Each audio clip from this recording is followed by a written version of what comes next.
Hello, good morning. Thanks for watching. Elise makes a bunch of videos. We got another classic car vlog this morning. Hopefully you can hear me over the engine. I'm just warming it up.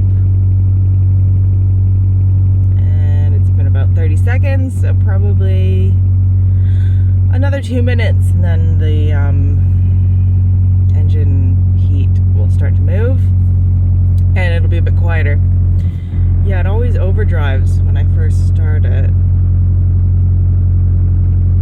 And then after like 2-3 minutes it gets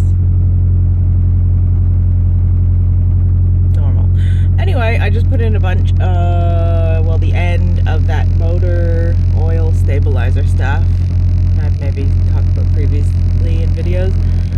But it's all in now, but it's still only at the half between the L and the F for the oil indicator. So I think I'm gonna have to buy more oil on the way down. Anyway, the news is, 1 minute in, pardon me, that I am quite likely, I was about to look for something on my phone. Oh yeah, it's in the thing that I'm recording on.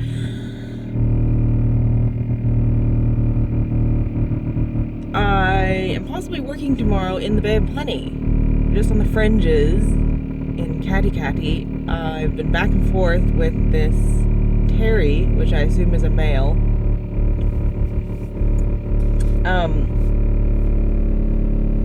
who is looking for pack house workers on the day shift. I was hoping for the night shift because it is like an extra $1 an hour, but they don't have night shift, and day shift is still more than what I'm making now here. So to possibly make up for the fact that I don't have anywhere to stay at the moment, the plan is, if I get everything confirmed today, I'll drive down today and work tomorrow morning at 7:30. Probably end up sleeping in the car because I won't get there until well past midnight, most likely.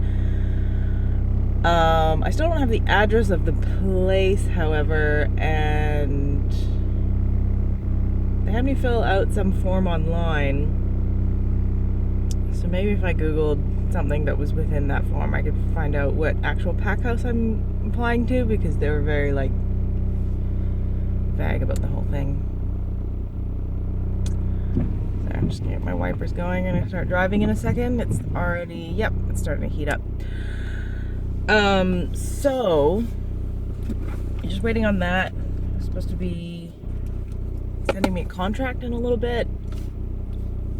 There is a hostel in town in Kerikeri which has some pretty questionable reviews, and they don't actually have prices on their website, which is another concern. So I've contacted them and asked them for how much, like the standard question, like most accommodation has their price when you go to book. But not this backpacker. Anyway, there's a bunch of other Airbnbs, but they're sort of like for like $50-$60 a night, which is like borderline not making working down there going to be worth it. So possibly I will book only a few nights a week here and there, and then just sleep in the car depending on how that goes, how cold it is, etc. And I can't really remember Kerikeri. I don't think I stopped there, but I vaguely recall it being a very small town, and there may or may not be spots to camp, stealth car camping.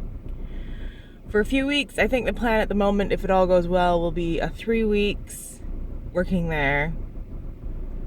Then I have to come back to finish my dentist appointment. I did my dentist appointment yesterday. I got my temporary crown in at the moment, and I did 1 filling. So I've got 2 more fillings and the permanent crown that needs to go on. And I booked that in for the 8th of June, which is a long weekend in New Zealand. So it's the Tuesday after the long weekend. So I'm hoping that we have that Monday off anyway at the pack house. I'm assuming I just got this job because I sort of do, but I sort of don't. You never know with these people. So yeah, I should be back here on the 8th, and maybe I'll come back for a few months. At that point, I'll be wanting to submit my application for horticulture visa, which is kind of what I'm on now. But because this one was given to me, I've never actually technically applied for one before. So when I talked to the immigration people, they were saying that makes some sort of a difference. So I'm going to apply for that at 6 months. So if I do get it right away, magically, it'll be till the end of January.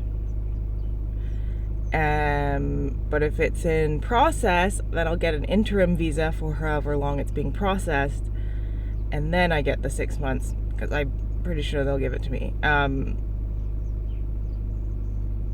So potentially more than 6 months, which is partially why I'm waiting. Also, who knows, maybe the government will announce some crazy thing, but it's no whispers in the wind of that sort of thing happening at the moment. They have been letting a lot of people in from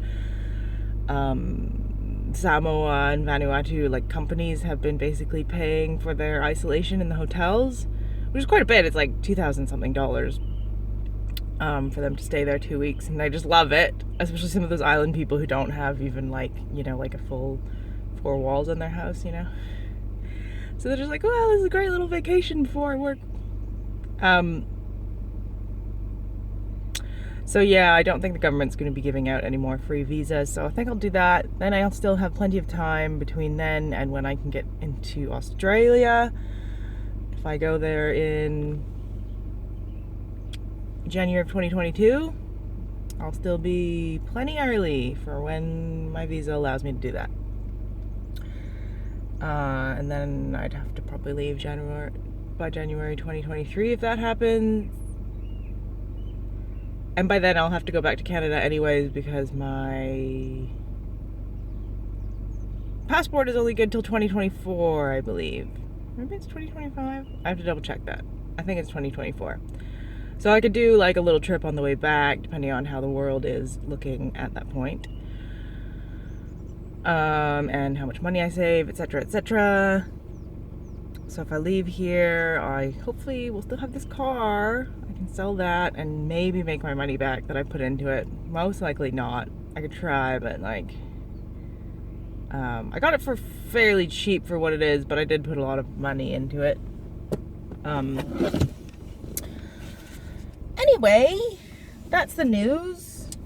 I might not have many videos if it all goes as I've described, in terms of sleeping in my car and driving for 7 hours down to the Bay of Plenty. Did I mention that it's a 7-hour drive?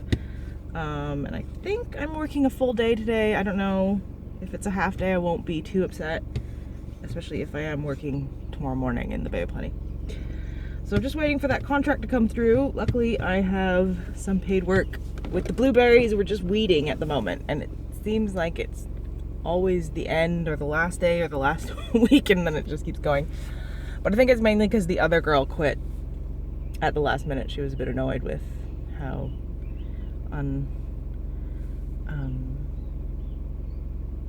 unscheduled the whole situation was, but that's just sort of how it is. Anyway, she obviously didn't need the money, and I think she had other options, so she probably got a better job.